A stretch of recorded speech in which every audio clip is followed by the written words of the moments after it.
Okay, hello everybody.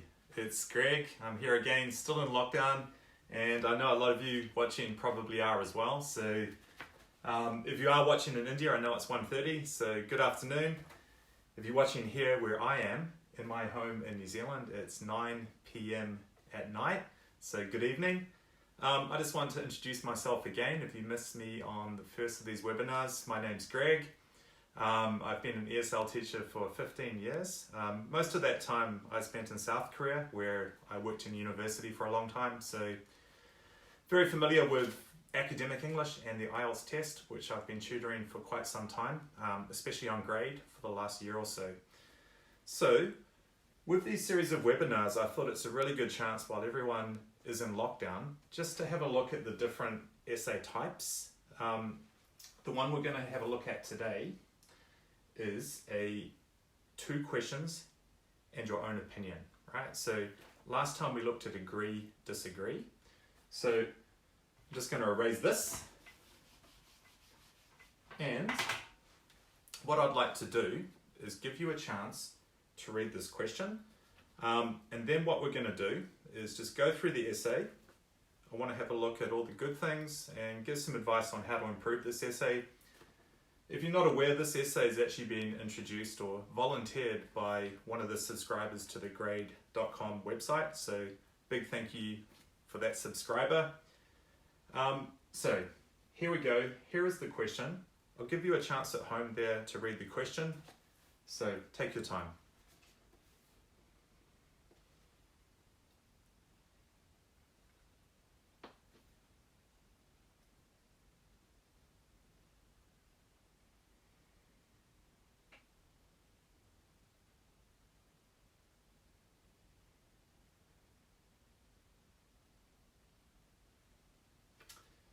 Okay, at any stage, if you do need more time, I just want to let you know that this webinar will be uploaded to the Grade Facebook page, so you can watch it again at your own leisure.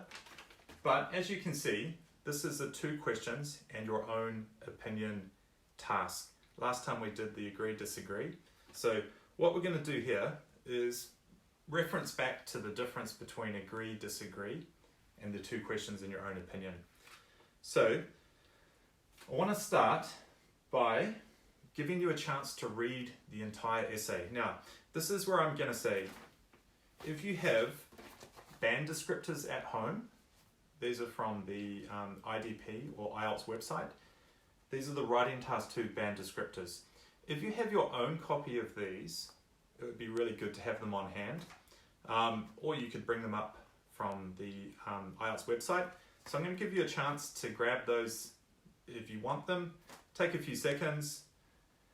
Alternatively, you could read the question again. So if you have your band descriptors, grab them now, because I'm going to refer to the band descriptors during this webinar and also the following ones. So take some time to grab those.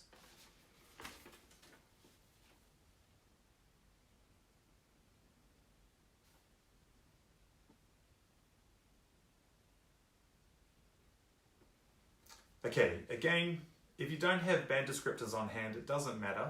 I'm going to explain and make references to the band descriptors which I have in front of me. So if you wanted to watch the video again with band descriptors, that's fine.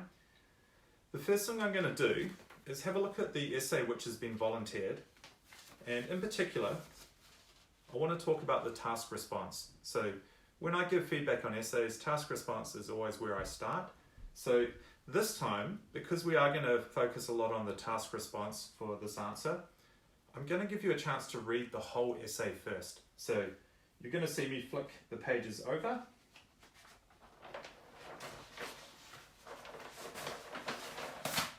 Okay, so at home, just read the essay. So I'm going to show you the entire essay. I'll read it with you, not out loud, but just so I can get an idea of how long you're going to need.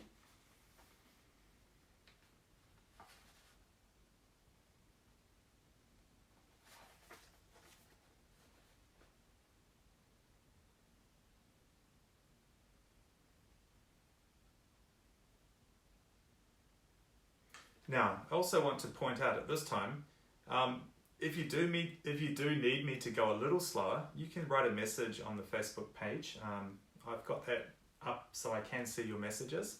So if you do need more time to read, for example, let me know and I can always slow down even more.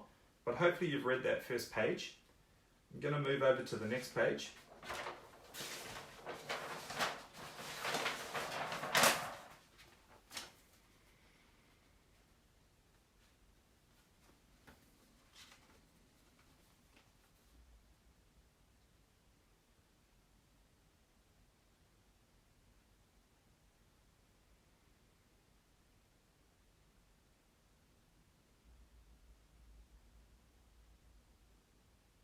Okay, and I'll flip over to the next page.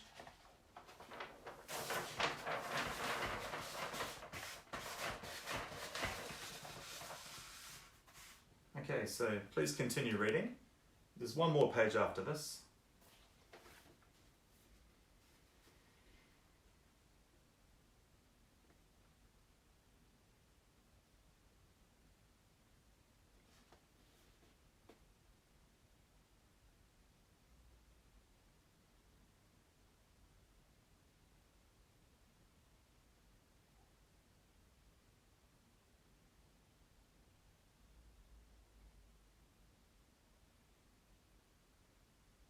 Okay, hopefully that's enough time. And here is,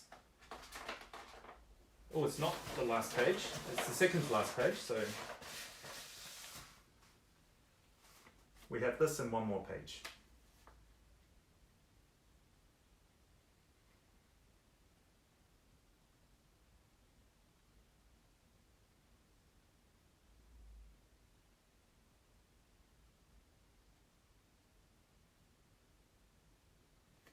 Okay, here is the final page.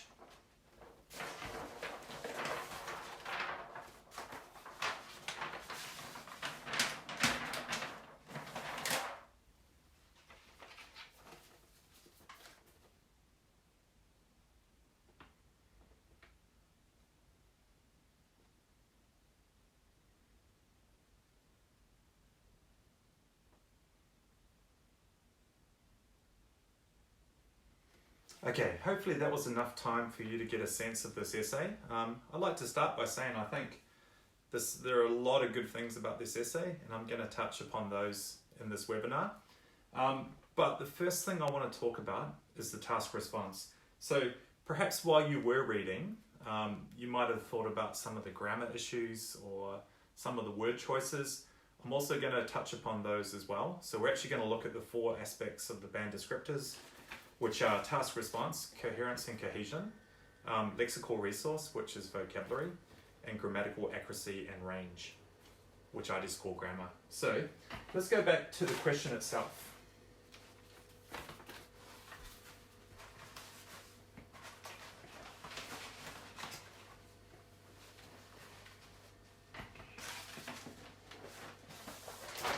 Okay, obviously at home here I don't have all of the technology, so good old school whiteboard. Here is the question. So the big difference here between the agree-disagree question and in this case the 2 views give your own opinion is that here we're presented obviously with 2 views. So the first view is that some people believe that it is good for a country and that the government should significantly raise taxes, which can therefore reduce how much people earn.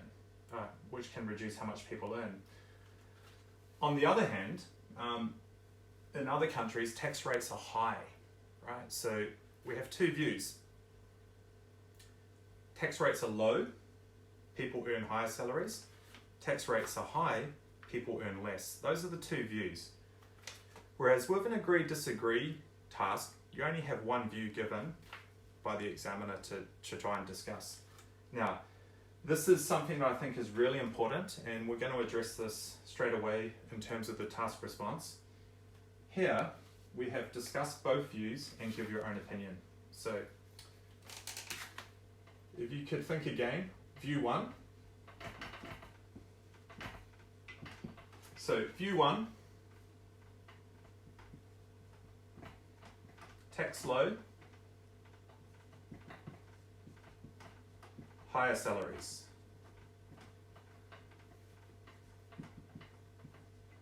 View 2, tax high, lower salaries. Now, in terms of the task response, to get a good score, you need to fully develop, or you need to really discuss View 1 and View 2. But I actually think this task can be quite ambiguous, and I know there are different ways how people address this task. And you may have noticed in this case, the student who submitted this essay has only really spoken about View 1 and View 2, and they've said that they agree with one of these views, right? However, I'm not saying that that is necessarily wrong, but I think a good way to think about writing task 2 in your IELTS test is how can you minimize any risk of being marked down. So I think this is quite an ambiguous task because it says discuss both views and give your own opinion. Now, we're also told not to be repetitive, right? So if you want to avoid any possibility of repetition, my suggestion would be to make this main body 1, which I'm just going to say MB, main body 1. Make this main body 2, right? So here's the first main body of your essay. Here's the second main body paragraph. Then what I would suggest doing is having a third, shorter main body paragraph where you give your own opinion. Now, perhaps some of you are watching and you're thinking at home, but I agree with this, or I agree with this. Actually, you're not marked, or you are not marked upon what you think, right? This is a test of English. Nobody's going to mark you down for having a different opinion. So therefore, if you want to take any chance of being repetitive out of your essay, I would suggest having a third opinion, which is basically between these two opinions, right? So, in other words,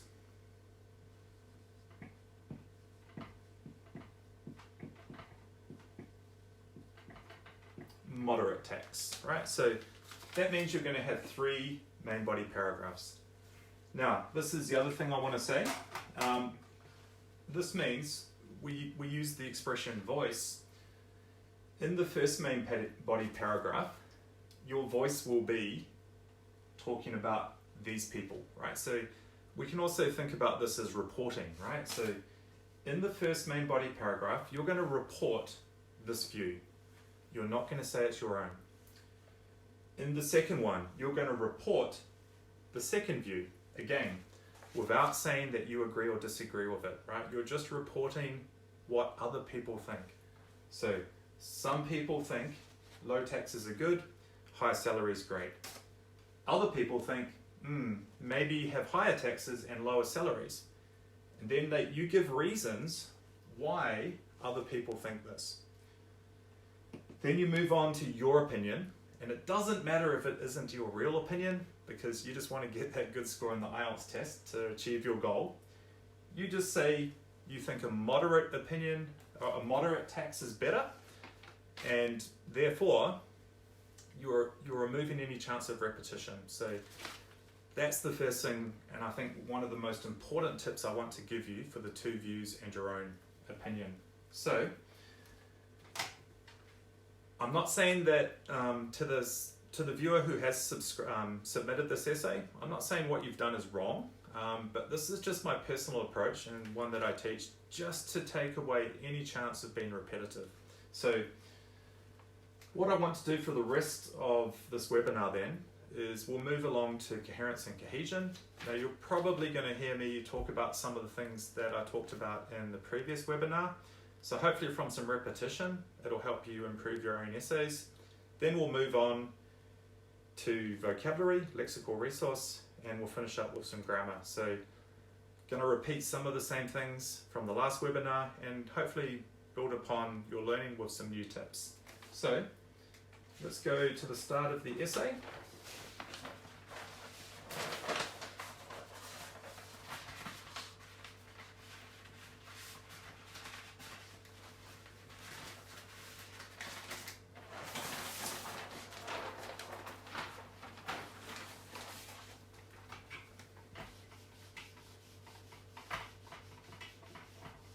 Okay, so for coherence and cohesion, the key word I talked about last time, or the key term, cohesive devices. So they are mentioned, well, this term is mentioned in the band Descriptors. I think it's something I want to repeat.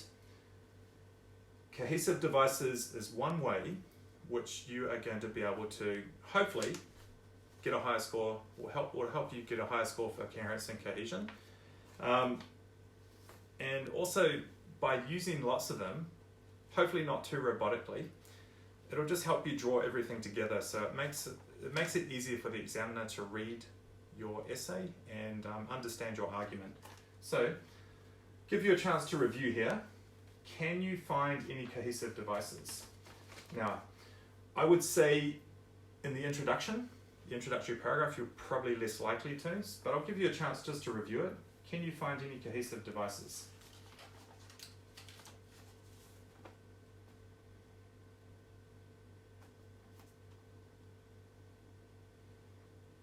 If the answer was no, well done. I'll move on to the next page.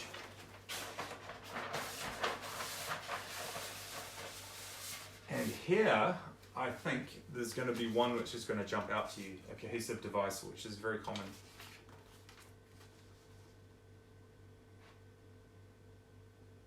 Okay, if you have noticed the use of on the one hand, that's a very common cohesive device. I think it's a nice way to start off to highlight the first view. So well done, that's definitely a good one to use in this context. Other ones I can see here. So I'll write them up.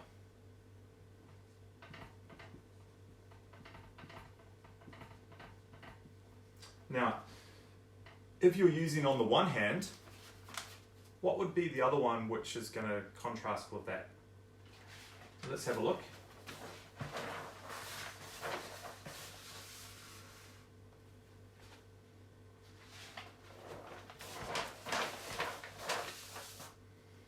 Now, I've skipped across just to let you find the contrast.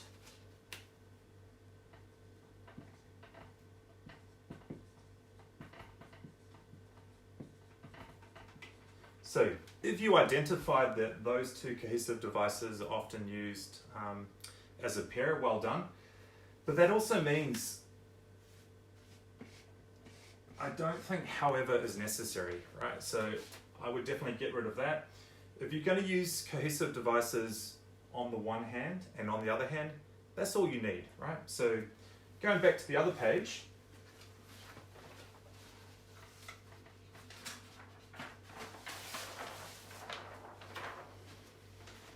now, as I was flicking over before, you may have noticed, for instance,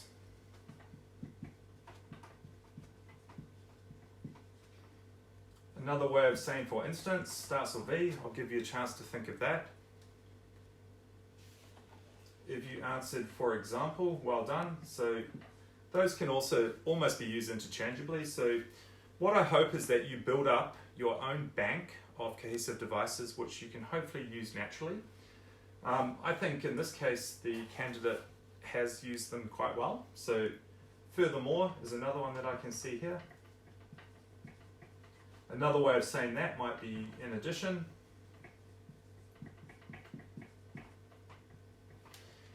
And we'll go right to the last page, because the one which I recommend every time for the conclusion is to conclude. My recommendation is in conclusion. And the reason I recommend that is that's just one which I naturally use myself.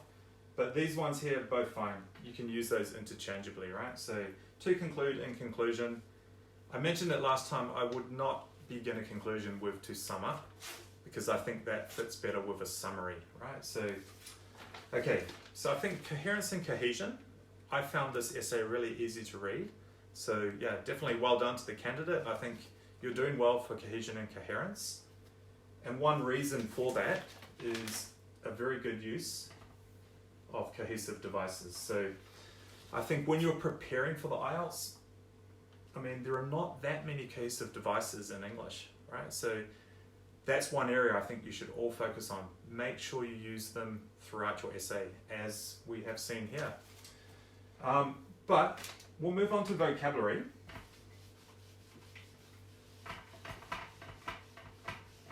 And I know I skipped over the introduction. I'm going to address the introduction as we address vocabulary here.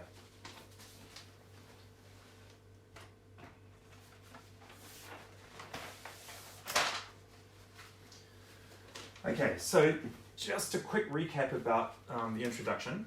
If you have seen my series of videos, hopefully you'll be familiar with the 3 Ps, which is a nice way to form your introduction.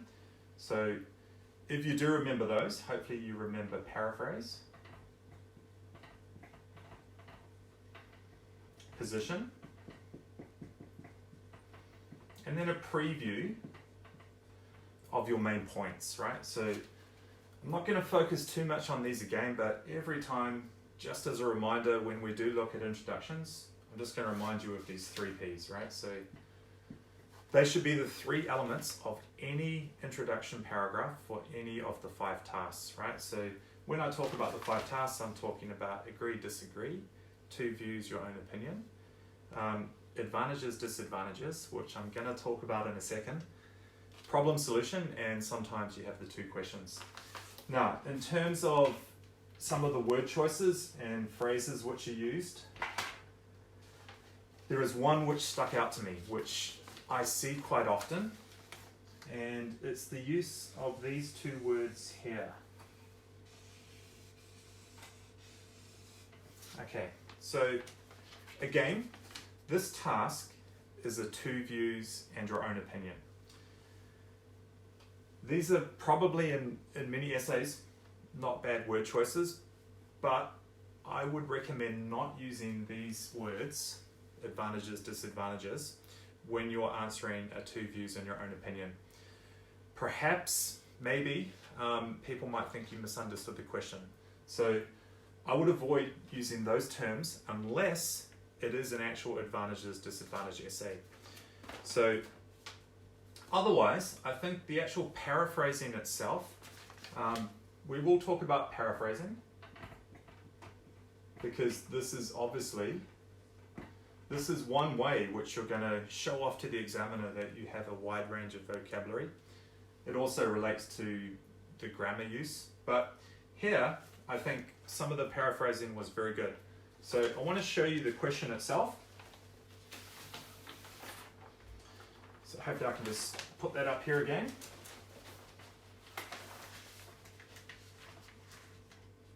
Okay, so we have in some countries, right? And I'll underline these 2.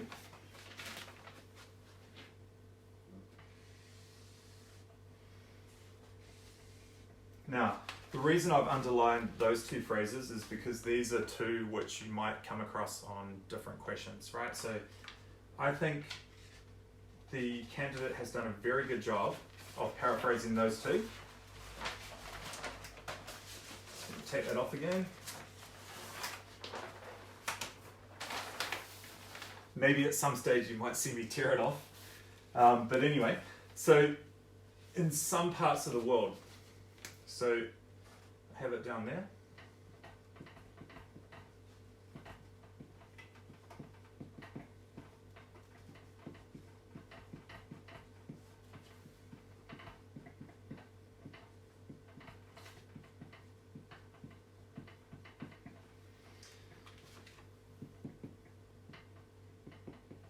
So I think it's highly likely that this candidate has watched some of my videos. This is one I've talked about in the past. One thing I would change, I'm not saying that's wrong, but this is a way of paraphrasing some. A synonym could be in certain. So that's just one way I would suggest. The other one which the student has come up with is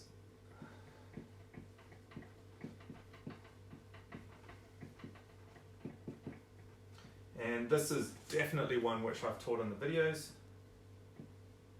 Certain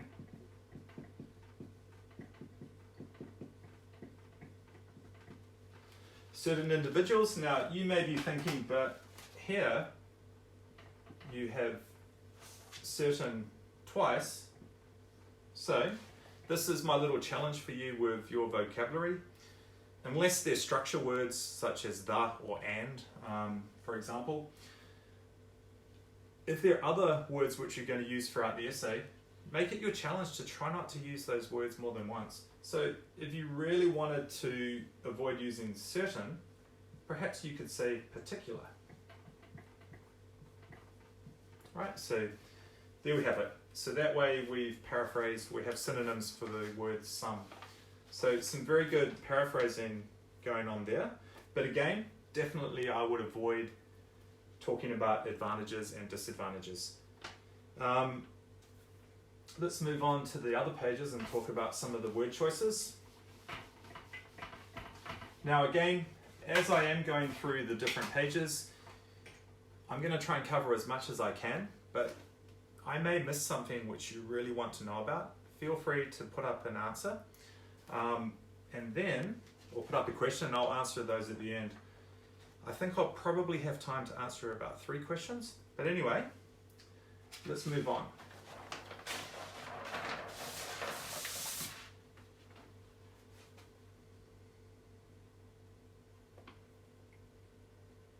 Okay, so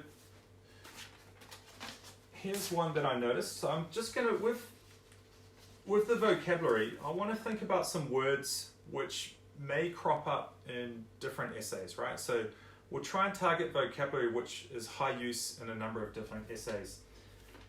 And it's actually on the next page.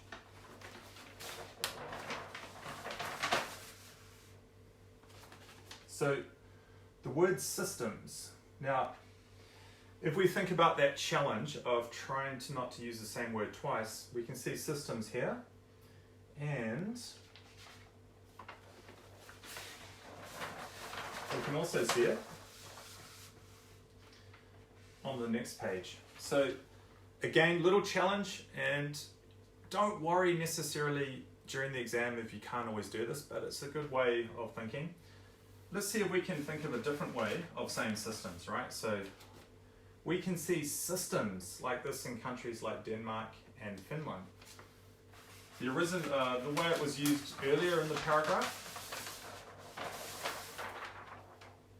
was, for instance, higher taxes would allow increasing the money that can be spent on healthy systems. So first of all, perhaps that's a slip, right? So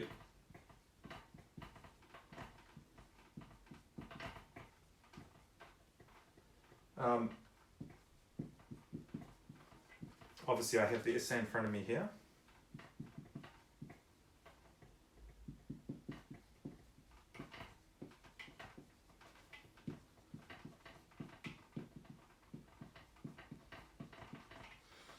Okay, so little challenge, try to avoid using systems twice.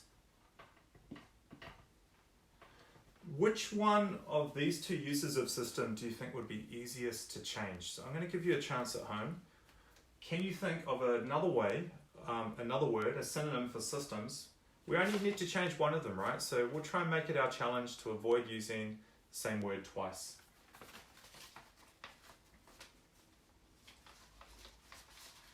Okay. If you have this answer, well, this is the one I came up with. I would change health systems to health schemes, right? And then I would just leave that as it is, right? So again, we did have a little mistake here. I mentioned the word slip. Now, the reason I did use the word slip is because, just to review, yes, it does say on the band descriptors, even if you got a 9 for lexical resource, that means it might be determined by the examiner to be a slip. So obviously that's the adjective form and we needed the noun form. Perhaps that's a slip. Anyway, let's move on with some more vocabulary. Now there was a really great word choice which popped out to me on the last page,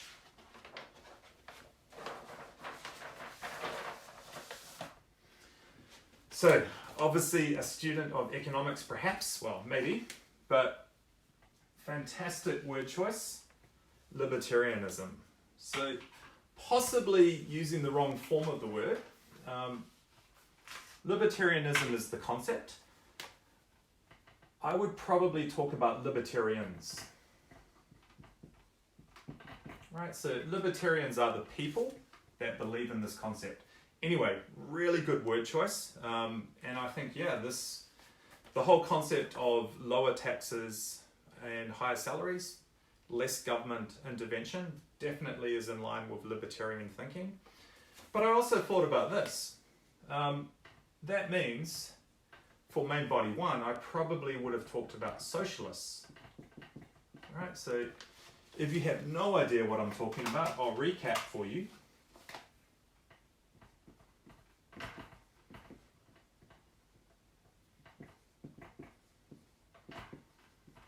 Right, so just as a general rule of thumb, libertarians are probably they're going to believe in lower tax.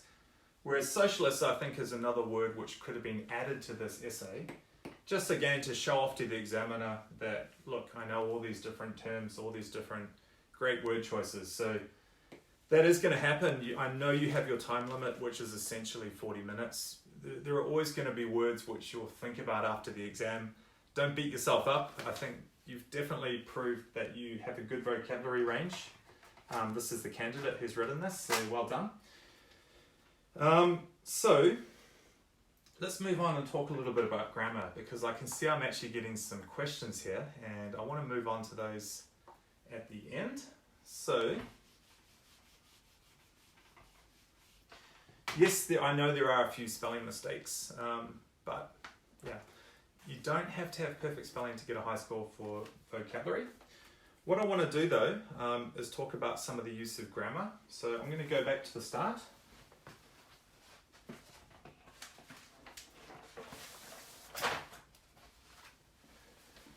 Okay, so with grammatical accuracy and range, the key word or the concept which is in the band descriptors, which I talked about last time,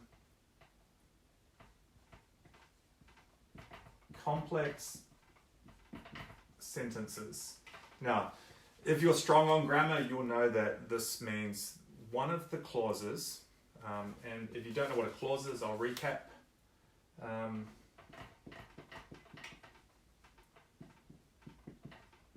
I like pizza. That is a clause. We have subject and we have a verb. So here I'm going to make a complex sentence using the conjunction because.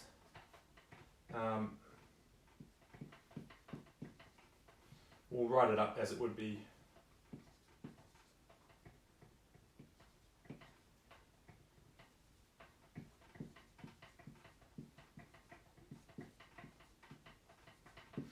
Okay, I like pizza because I am a cheese lover. So one of these clauses needs the other to really add a lot of meaning to the sentence.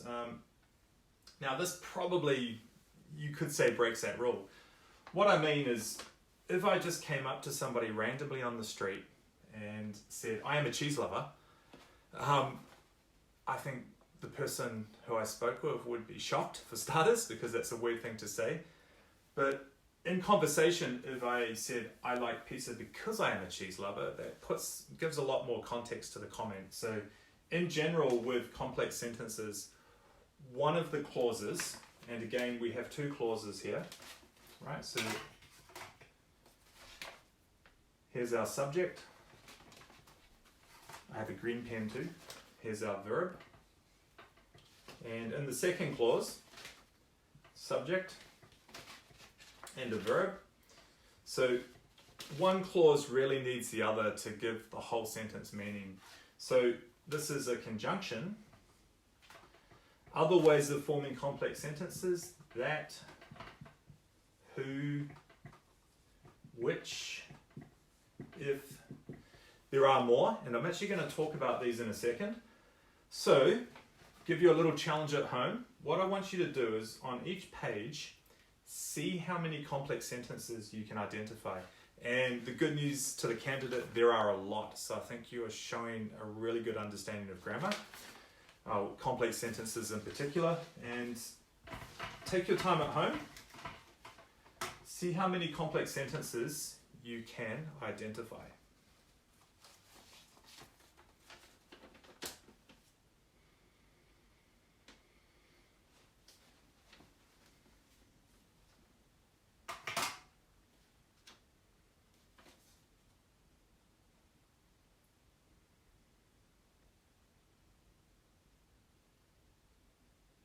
Okay, on this first page, hopefully you were able to identify, where are we?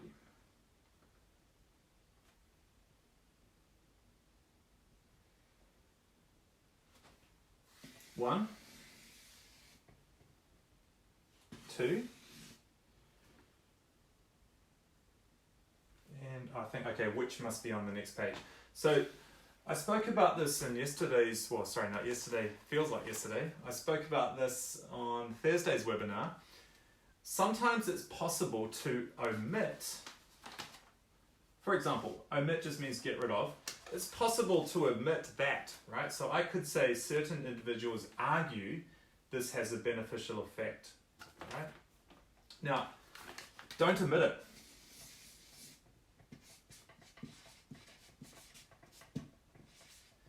Always keep in that, right? Because you're highlighting to the examiner, look, here's a complex sentence. Now, I'm sure they'll pick it up, but why not highlight it, right? So put it in flashing lights. So 2 complex sentences on the first page. Carry on with your challenge at home. See how many you can find on this page.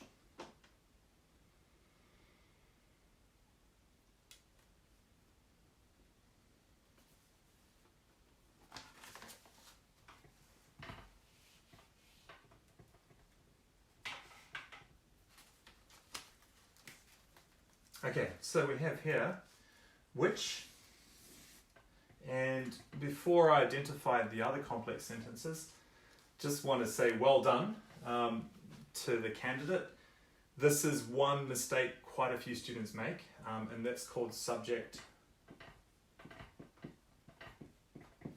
verb agreement. Right, so what we're doing is we're taking taxes, which is plural, and then the verb needs to agree. So yeah, just to affirm that, that is correct. So very good. What I see in a lot of essays is a student might put taxes which guarantees, right? So you're going to lose, well, that's not accurate. So well done. I just wanted to point that out. That's something to be wary of when you are making complex sentences. The subject and verb agreement still applies. Let's have a look for some other complex sentences.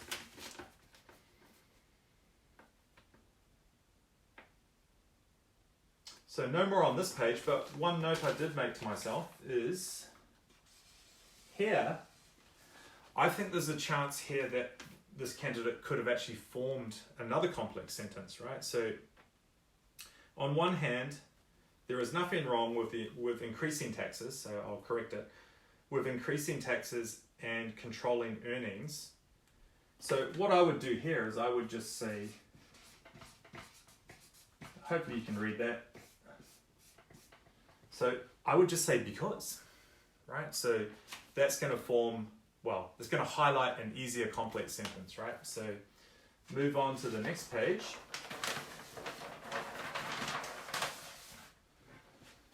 I just realized I should be very careful when I'm flicking the pages over. I don't want to have a big red pen on my wallpaper. I will not be popular.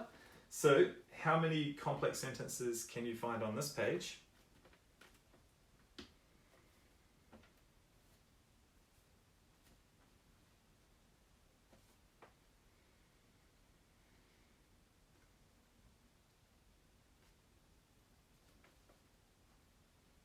Okay, if you have that, well done.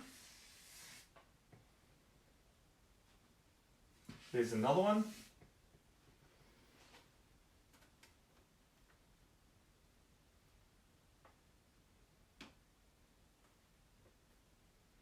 And yep, that's it on that page. So as you can see, so far we have 1, 2, 3, 4, 5. We've got 5 so far, so definitely a good range of complex sentences. Let's see if we can get them all. So continue with your little challenge at home. Can you find some complex sentences on this page?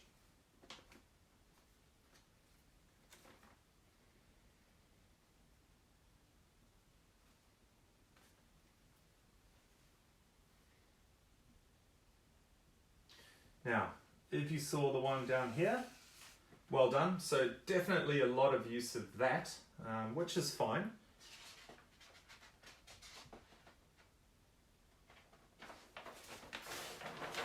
And we're going to move on to a different one.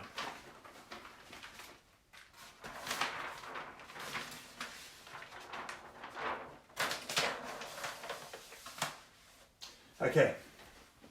Have a look on this page, see if you can find any more. This is the last page.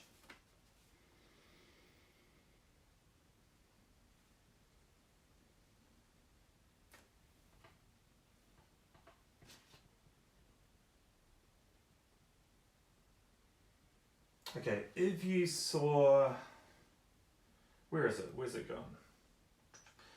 Another that, well done. Now, this is the one I wanted to focus on and just add a little bit more to this lesson. If you saw this one, well done, right? So this is the one I want to focus on. This is a sentence or a complex sentence which I don't see used that often. So again, just want to compliment the person who submitted this essay for using what is known as, make sure this is a whiteboard marker, make sure this is, I want to make sure that you all know what a WH clause is, because it's a less commonly used complex sentence, and I think it's a great one that you can use. I want to take the time to review these. So,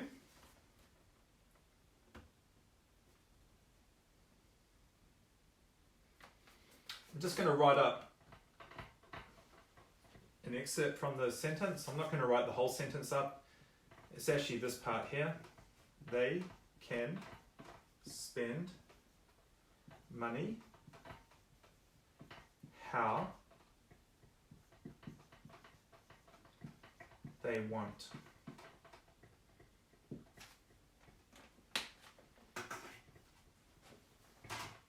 So, the reason it's called a WH clause is because we use one of the WH words, which are who, what, when, where, why, and how. We use one of those WH words to connect the two clauses. So obviously the WH word here is how. This is an object of the first clause, right? And just to remind you of what a clause is, remember I love pizza, or I like pizza, so subject, verb. Here we have subject and verb. Then we have a second clause, they want, right? So they can spend money how, and then that connects to the next sentence. So it's one of the objects of this sentence, right? Actually, this entire sentence was very long, so it actually had more than one complex part to it. So definitely some advanced grammar on display here. And the other thing I will point out, I can see I have a question about WH clauses. One student's asked for another example. I'll take all of those questions at the end, but I will definitely give you another example. The other thing I was impressed with, I'm just going to go back to this page.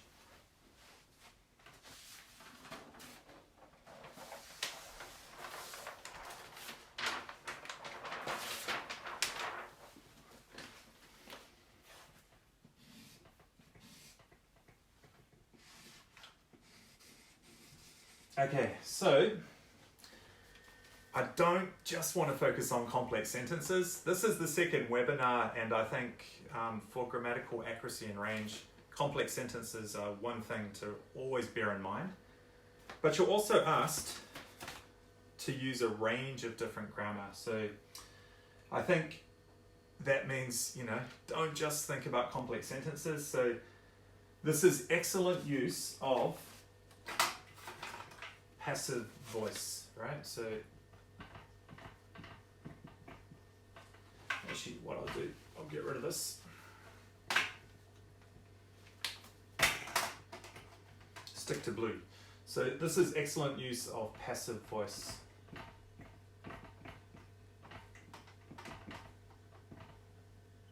Now, because I think this actual essay is quite academic by nature, in academic writing, we tend to favor the use of passive voice. This can lead to the use of nominalization, which means making a verb the sentence of the subject of a sentence. I can talk about that another time. But here, what we have is being taxed by the government, right? So I know that the rest of the sentence is a little bit of a muddle, but if we wanted to make this sentence correct, we could say people who argue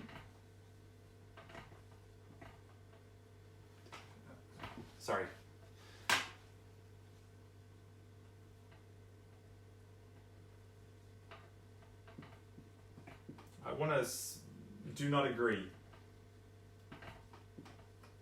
We'll go with disagree as well. That could be another way of saying that.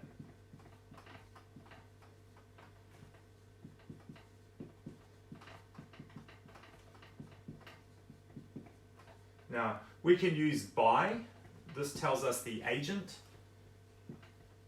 Now, last time, in the last webinar, we talked about some high frequency words, which you might come across in different exams. Government is definitely one of those. So I do notice that the student has used the word government, I think a couple of times from memory. Here are a couple of possible synonyms. So I'll give you a challenge at home. Can you think of two synonyms for the government? One of them begins with S, one of them begins with A, and as is the case with government, we usually use the definite article before them. So just a little bit off topic here, but see if you can think of a synonym while we're looking at the word government. If you came up with state, well done. Hopefully you remember that from the last webinar. Another one I thought of earlier was the authorities. Okay, so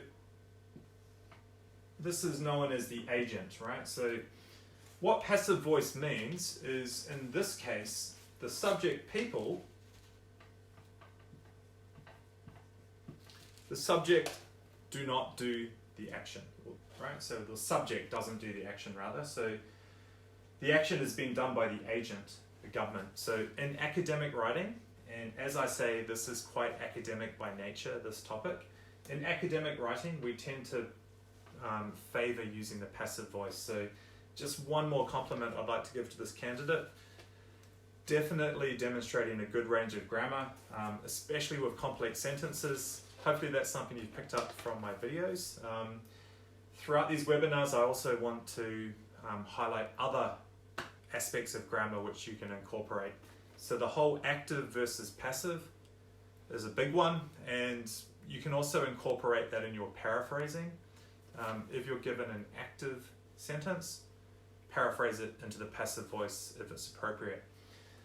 So I'm not going to talk about the conclusion too much today because I do have some questions here, and I thought it would be a good chance to move on to the questions. But just to recap in terms of the actual task response, I think definitely it's a coherent response and I'm able to understand what the student's trying to say. Logical conclusion, which has some nice references back to the main body paragraphs, but as I say, I would definitely recommend main body 1. Some people think, where are we? Some people think having higher taxes is a good idea, reasons why. Main body paragraph 2. Other people think lower taxes are a good idea and some reasons. And then I would add that third main body paragraph. And in that third main body paragraph, I would say that I actually believe moderate taxation, so somewhere in between, is the best idea, right? That's just the one thing I'd like to recap. I just want to make those questions a little bigger. I'll be back in a second, guys.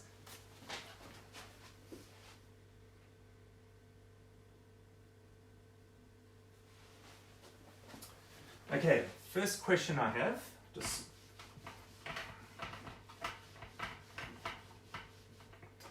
is,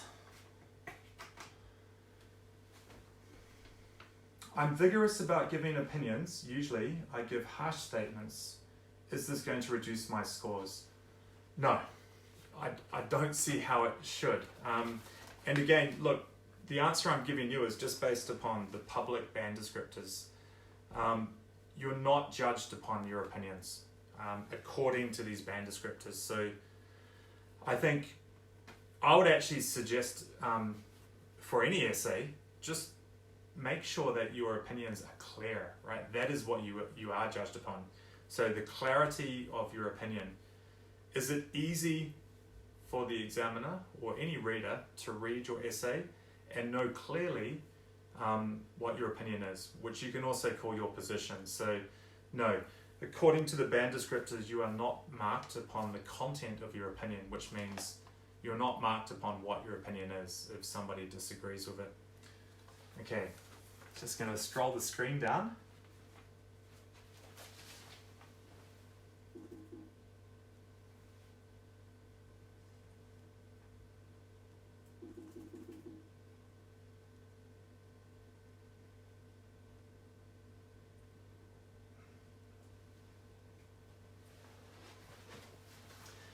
Okay, the next one. Can we use while, on the other hand, instead of however? So I'll write this up on the screen. If you can't see this on the Facebook page, it should be on there, but I'll write it up.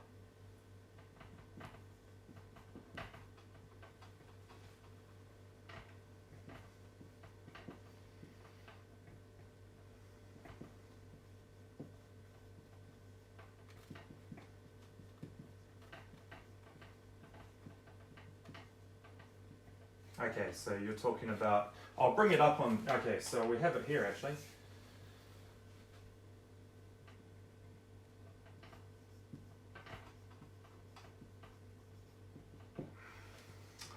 That's a very good question. I think using while probably sounds more natural.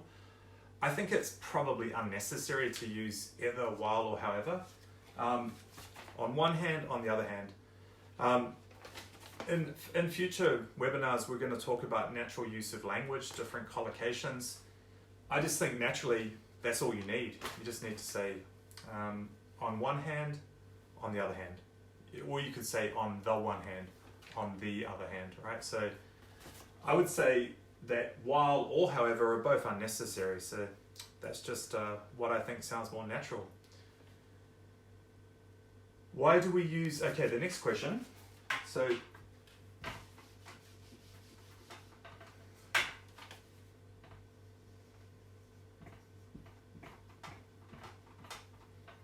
some really good questions, so I appreciate these.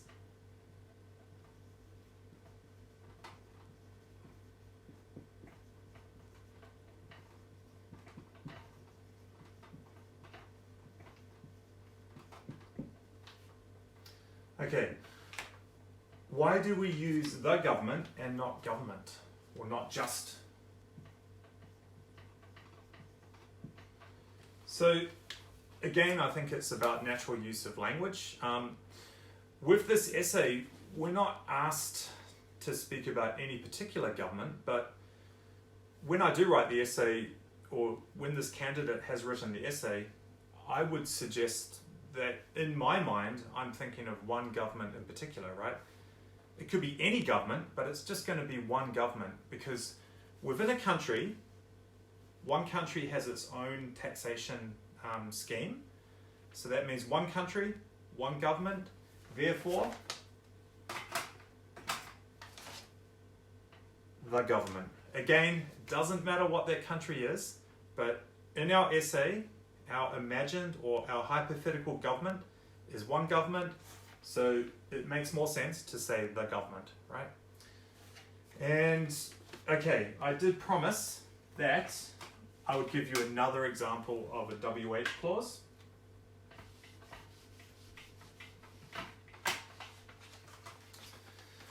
Now, are there any horror movie fan buffs? So if there are, maybe you remember the title of this movie. Now, if you've already guessed, you must be about as old as me, or else you like movies from about 15, 20 years ago. This is the title, I know what you, actually I'll put this on the next line, did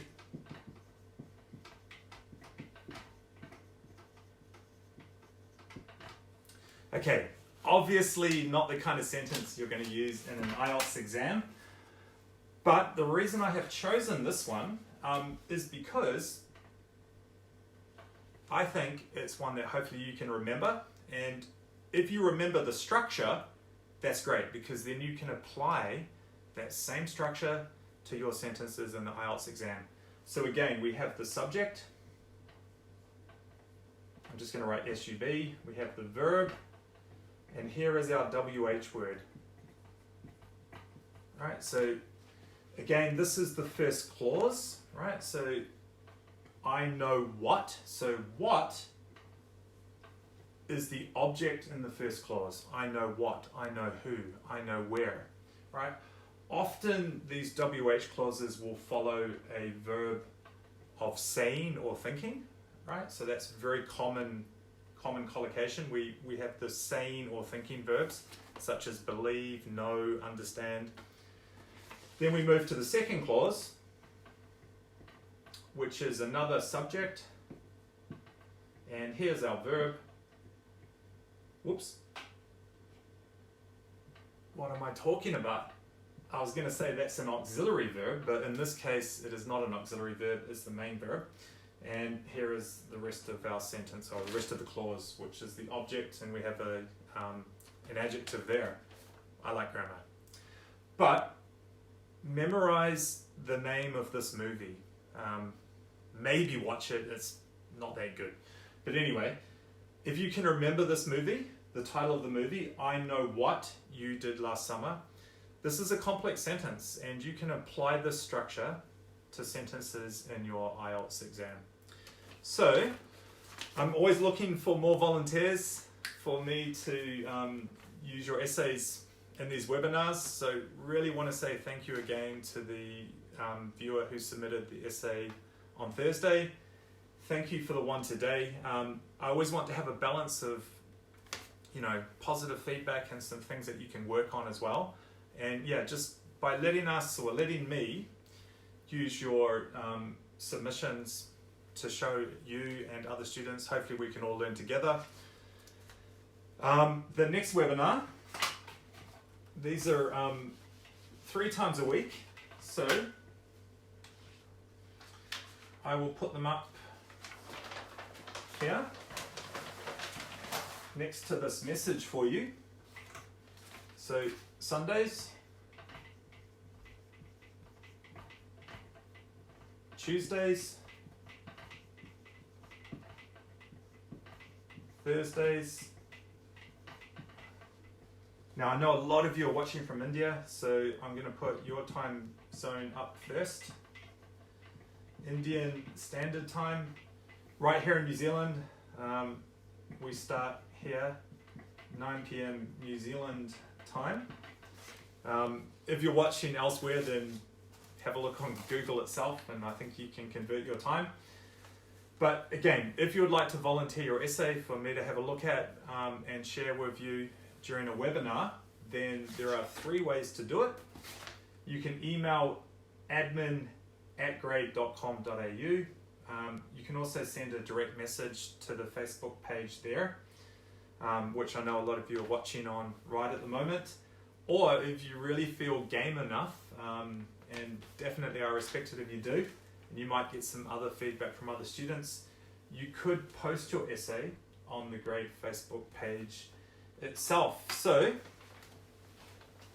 just want to finish up.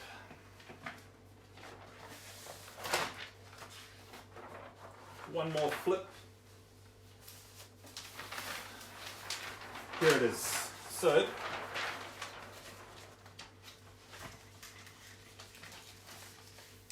you're getting a nice shot of the back of my head. Okay, so just wanted to finish up by saying the other thing you can do at all times is jump onto Grade. You can submit your essays, let the algorithm give you some feedback. And yeah, I know a lot of you are watching from lockdown like we are here in New Zealand. Please stay safe.